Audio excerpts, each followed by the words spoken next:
I know that's right.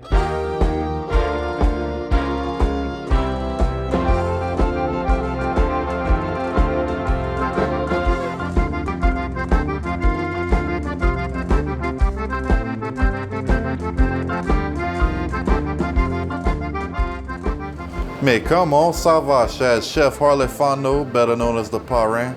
And don't let that bread go to waste, Shad, because today we making some bread pudding.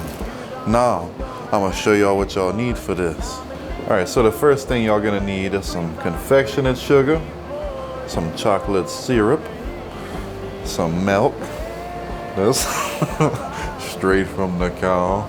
And then we got some sugar, some cinnamon, some vanilla, some eggs, and of course, your bread. I'm gonna rip that open first thing. And we're gonna dump that in the bowl, partner.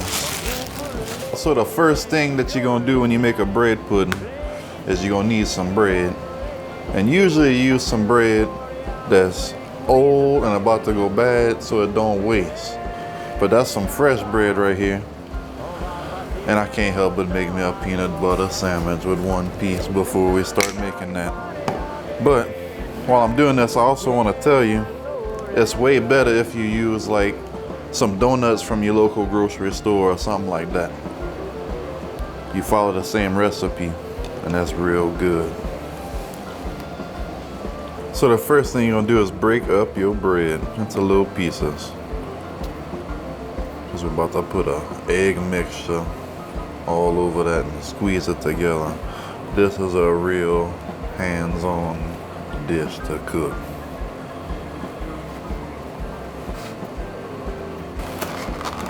So we got a whole loaf of bread right here, minus a slice from our peanut butter sandwich. Now I'm about to show y'all how many eggs and how much milk to put in there. That's 3, 4, 5, 6. I got some shell in that time. I gotta go back and fix that.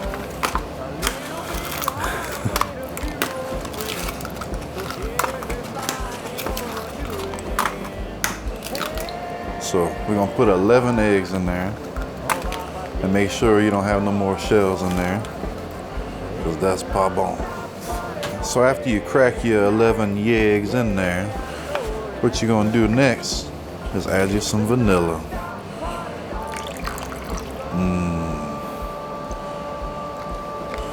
I like a lot of vanilla in my bread pudding. Let me tell you something though, that vanilla is real strong. So I put that, but that's because we're about to still add some milk. But you always wanna mix your dry stuff and your vanilla and all that in with your eggs before you add your milk. That way it holds better together. So we put some vanilla in there and some cinnamon. And again, it's gonna look like a lot, but we're about to put a lot of milk in there with it. Then we're gonna put 3 cups of sugar. You know what? We're gonna put 4 cups of sugar. That man from the diabetes commercial is gonna come looking for us after this.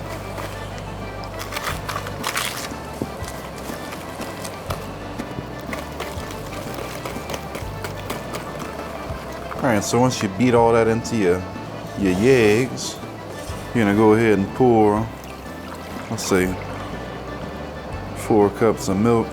See, what you try to go by is the ratio is 2 to 1. 2 milk and 1 being the eggs. So we're gonna try to make double the amount of eggs we got with the milk. And I'm making a mess. Still making a mess. But hey, it happens sometimes and Parrain's gonna clean that up. Now, once you beat all that together, we're gonna go ahead and pour that into here. And I'm gonna tell you all a little joke. So Boudreaux is married to his wife for 50 years and he asked her what she wanted for her anniversary gift. She said, I want one of those milk baths like they have for the stars that they take for their skin and everything.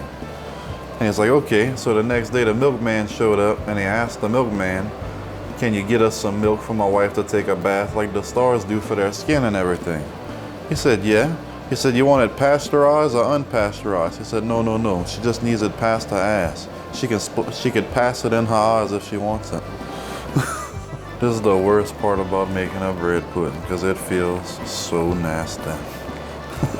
But let me tell you, it's gonna be worth it in the end. But boy, does it feel nasty. But it smells good. It smells like a king cake or something. So once you got this all mushed to a uniform consistency, what you're gonna do is pull the butter out your pocket and you're gonna smear that all over your baking dish. That way when you're done, that bread pudding will just slide clean out of there.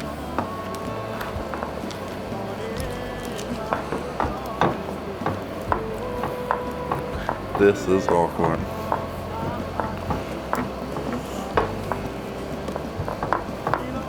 Once you got this all buttered up, we're gonna go ahead and pour that pudding into that into that pan, and we're gonna bake that. You see how it's all jiggly? When you bake it, it's not gonna be jiggly no more. It's gonna be firm and it's gonna stand up real pretty, and it's gonna be delicioso. All right. So we had this in the oven at 350 degrees for about an hour, and look how pretty that is. And let me tell you something, you'll know when this is ready because you're gonna smell it, and it's gonna smell good. But the best way to tell is when you check it, you take it out, you're gonna grab it and shake it and see how it's jiggly, but it's not all over the place. You're gonna cut into it in the middle. Make sure you don't pull nothing up on your spatula or your fork, whatever you use to test it. Then it's time to mange.